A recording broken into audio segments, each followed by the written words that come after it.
Всем привет! Сегодня будем расписывать вот такие деревянные срезы в новогодней тематике. Их можно использовать как какие-нибудь подарочки своим близким, либо как подстаканники, как элементы декора. В общем, мне кажется, это будет очень мило. Итак, для работы нам понадобятся вот такие срезы деревом. Здесь я уже их прогрунтовала. Также акриловые краски, кисточки и грунт. Кстати, вот каким грунтом я грунтую поверхность перед тем, как наносить краски.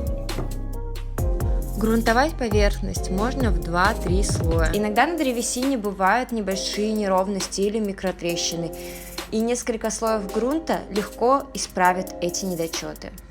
А также грунт обеспечивает сцепление материалов с поверхностью. На палитру наношу титановый белый, а также различные оттенки синего, голубого, в общем-то все цвета, которые буду использовать в работе. Смешиваю цвета для получения более глубокого и интересного цвета.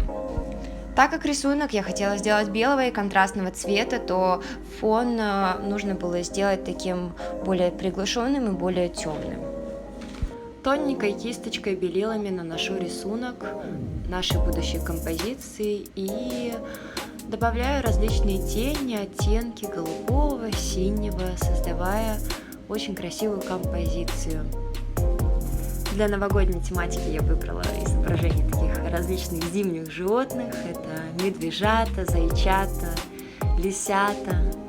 Вы можете выбрать тоже любое животное и нарисовать свое. Ну и как вы можете заметить, что краска в один слой ложится очень плохо, поэтому в некоторых местах я прохожусь по несколько раз, пока конечная картинка не будет удовлетворять моим потребностям.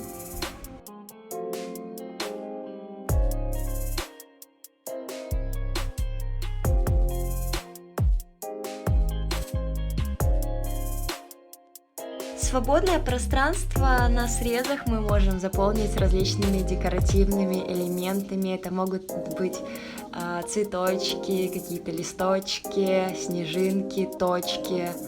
Все это вы можете совмещать или использовать по отдельности. Главное, чтобы все это гармонично смотрелось и радовало вас.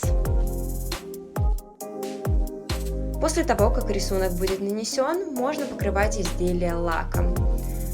Это может быть акриловый лак, глянцевый или матовый. Я надеюсь, что вам понравилось это видео. Жду от вас лайки, подписку, комменты. Все, что не жалко. Спасибо всем за поддержку.